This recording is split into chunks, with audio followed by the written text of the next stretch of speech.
بسم اللہ الرحمن الرحیم۔ تحفہ رمضان 15 رمضان المبارک۔ زکوٰۃ میں کتنا مال دیا جائے گا؟ زکوٰۃ میں کل مال کا 40واں حصہ 2.5% ادا کرنا ضروری ہے۔ مثلاً 1000 پر 25 روپے زکوٰۃ ادا کرنا ہے۔ زکوٰۃ کی تاریخ کیا ہونی چاہیے؟ زکوٰۃ کے لیے شرعاً کوئی تاریخ مقرر نہیں ہے کہ اس تاریخ میں زکوٰۃ ادا کی جائے، بلکہ ہر آدمی کی زکوٰۃ کی تاریخ جدا جدا ہوتی ہے۔ شرعاً زکوٰۃ کی اصل تاریخ وہ ہیں جس تاریخ اور جس دن آدمی پہلی مرتبہ صاحب نصاب بنا۔ مثلاً ایک شخص 1 محرم الحرام کو پہلی مرتبہ صاحب نصاب بنا تو اس کی زکوٰۃ کی تاریخ 1 محرم الحرام ہو گئی۔ اب آئندہ ہر سال اس کو 1 محرم الحرام کو اپنی زکوٰۃ کا حساب کرنا چاہیے، لیکن اکثر ایسا ہوتا ہے کہ لوگوں کو یہ یاد نہیں رہتا کہ ہم کس تاریخ کو پہلی مرتبہ صاحب نصاب بنے تھے۔ اس لیے اس مجبوری کی وجہ سے وہ اپنے لیے کوئی ایسی تاریخ زکوٰۃ کے حساب کی مقرر کر لے جس میں اس کے لیے حساب لگانا آسان ہو، پھر آئندہ ہر سال اسی تاریخ کو زکوٰۃ کا حساب کر کے زکوٰۃ ادا کرے۔ زکوٰۃ کے حساب کے لیے قمری یعنی چاند کی تاریخ مقرر کرنا۔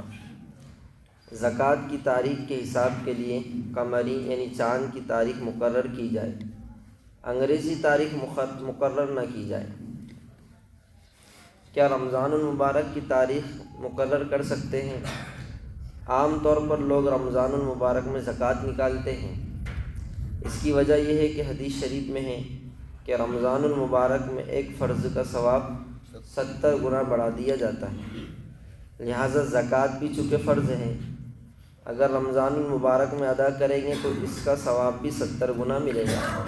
بات اپنی جگہ بالکل درست ہے اور یہ جذبہ بہت اچھا ہے، لیکن اگر کسی شخص کو اپنے صاحب نصاب بننے کی تاریخ معلوم ہے تو محض اس ثواب کی وجہ سے وہ شخص رمضان کی تاریخ مقرر نہیں کر سکتا، لہذا اس کو چاہیے کہ اسی تاریخ پر اپنی زکوٰۃ کا حساب کر لے، تھوڑی تھوڑی زکوٰۃ ادا کرتا رہے، جو باقی بچے اس کو رمضان المبارک میں ادا کرے۔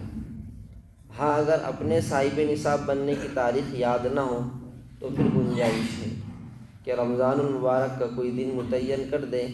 جب ایک مرتبہ رمضان المبارک کا کوئی دن مقرر کر دیا تو پھر ہر سال اسی رمضان کے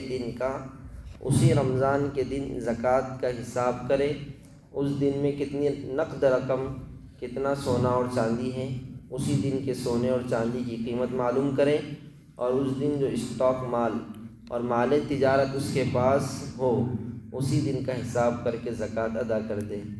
تاریخ ہر سال آگے پیچھے نہیں کرنی چاہیے، ایک بار متعین کر دیے تو پھر اسی حساب سے، کیونکہ ایک مرتبہ آدمی صاحب نصاب بن گیا تو پھر اس کو اگلے سال دیکھنا ہے کہ میرے پاس اب اتنا پیسہ ہے کیا نہیں، پھر وہ متعین ہو گئے۔ جب تک اتنا پیسہ جتنے پہ زکوٰۃ واجب ہوتی، فرض ہوتی، تو جب تک اس کے پاس اتنا پیسہ رہے گا وہ صاحب نصاب ہی رہے گا، وہ 10 سال بھی رہ سکتا، 20 سال بھی رہ سکتا۔ یہ بات تجربے کی ہے کہ جو آدمی ایک مرتبہ صاحب نصاب بن جاتا اور وہ اپنی زکوٰۃ پابندی سے نکالتا تو وہ کبھی ریورس نہیں آتا۔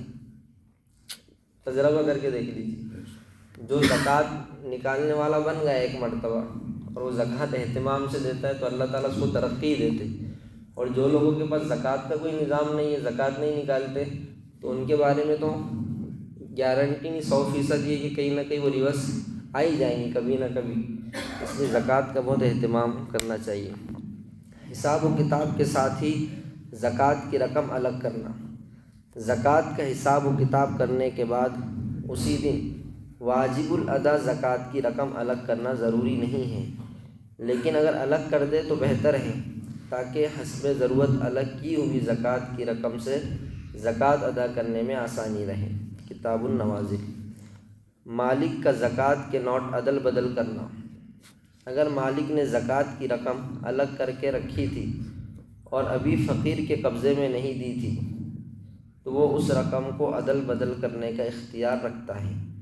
حتیٰ کہ اگر چاہے تو یہ رقم دوسری ضروریات میں بھی خرچ کر کے اس کی جگہ دوسری رقم رکھ دے، یا دوسری رقم سے زکوٰۃ ادا کر کے اس رقم سے وصول کر لے، اس میں کوئی حرج نہیں ہے۔